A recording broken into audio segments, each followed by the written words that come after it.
হস্তিনাপুর রাজসভা।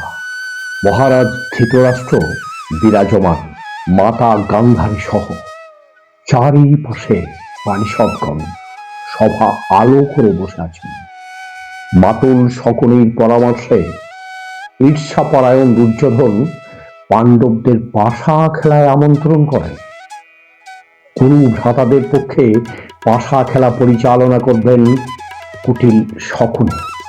কারণ পাশা খেলায় শকুনির অপ্রতিরোধ, যা বলেন পাশার ঘুঁটি তাই শোনে। এদিকে পাণ্ডবদের পক্ষে পাশা খেলবেন ধর্মপুত্র যুধিষ্ঠির, কারণ তিনি ইন্দ্রপ্রস্থের রাজা এবং সর্বজ্যেষ্ঠ পাণ্ডব। যথাসময়ে পাশা খেলা শুরু হলো এবং যুধিষ্ঠির এক এক করে সব হারতে থাকেন। প্রথমে রাজ্য ইন্দ্রপ্রস্থ, পরে পণ অনুযায়ী 12 বছর বনবাস ও 1 বছর অজ্ঞাতবাস।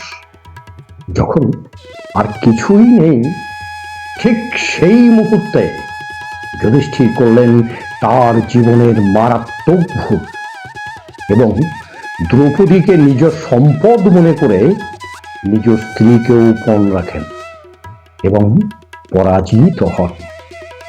সত্যমত দ্রৌপদীর অধিকার চলে আসে দুর্যোধনের হাতে এবং তিনি আদেশ দেন ভরা রাজসভায় দ্রৌপদীকে মাথার কেশ ধরে ধরে আনার জন্য। দুঃশাসন দ্রৌপদীকে নিয়ে আসেন। তখন দুর্যোধন আদেশ দেন দ্রৌপদীর বস্ত্র হরণ করার। কথা মতো দুঃশাসন দ্রৌপদীর কাপড় টানতে শুরু করেন।